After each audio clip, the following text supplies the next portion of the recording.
alternator, piston, intake, ECU. What are these? We'll find out in today's episode of Autology.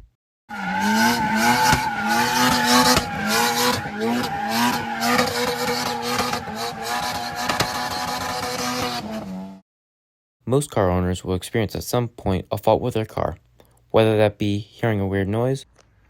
Alright, let's get going.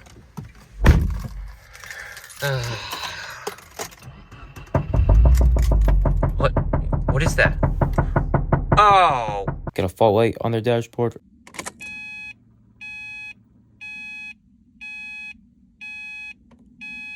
Or even break down.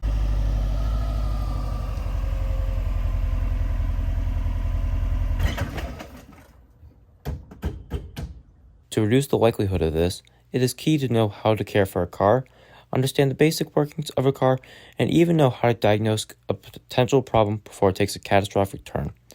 We will not be going over every little bit today, but we will surely get into the basics. With that being said, let's get into it.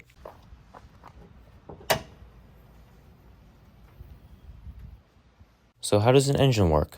Well, air gets sucked into the air filter, which filters out the particulates so they don't get into the engine.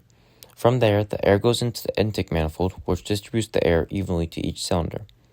Then, a valve opens up and allows the air into the combustion chamber. In here, a bit of fuel is sprayed into the cylinder, and the spark plug sends a small spark which ignites the air and fuel mixture, which explodes. This explosion is what pushes the piston up and down. From the piston, there's a rod that connects it to the shaft below, which is called the crankshaft. This is where all the cylinders are connected. This converts the piston's vertical motion into rotational motion. After the explosion, the gas gets sent out separate valves through the exhaust manifold, where all the gas is forced into one or two pipes and out the tailpipe. Now, let's get into some of the accessories that are vital to running a car. The battery is an electrical unit that powers accessories such as the starter, spark plugs, lights, and even infotainment system.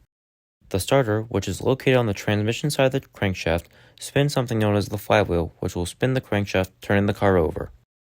The spark plugs send a specifically timed spark into the combustion chambers, igniting the air and fuel mixture, making it explode. The serpentine belt is run off of the crankshaft and spins different pulleys, including the alternator, power steering pump, water pump, and sometimes a few other systems, depending on the car. The alternator is responsible for taking rotational energy from the crankshaft sent through the serpentine belt and converting it back into energy the battery can use.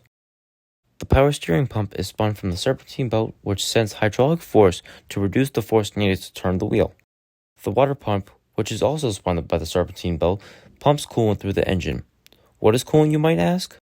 Well, coolant is a mixture of water and antifreeze, which is circulated through passageways in the engine to cool the engine. This prevents overheating and internal damage. The radiator cools coolant down by having air shot through its fins while coolant circulates through the system. Also, do not open the cap when it's hot to the touch, as it will not be a good day.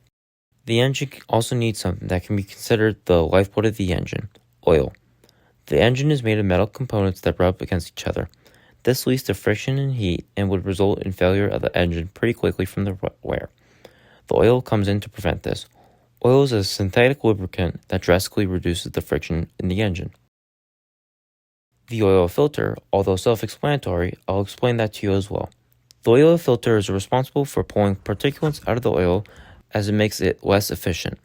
The oil pump, if you haven't figured out what that's powered by now, is turned by the serpentine belt and cycles oil up into the top of the motor. Lastly, one of the most important parts of modern cars is the ECU. The ECU, which stands for Engine Control Module, is responsible for reading all the sensors in the car and controlling how the engine runs. If it detects a problem, it sends a check engine light to the dashboard inside the car. I hope you all learned a thing or two about how cars' engines work, so if you run into issues, you can diagnose it. Like, let's say your car's coolant temp is reading higher than usual. Maybe you have a problem with your radiator.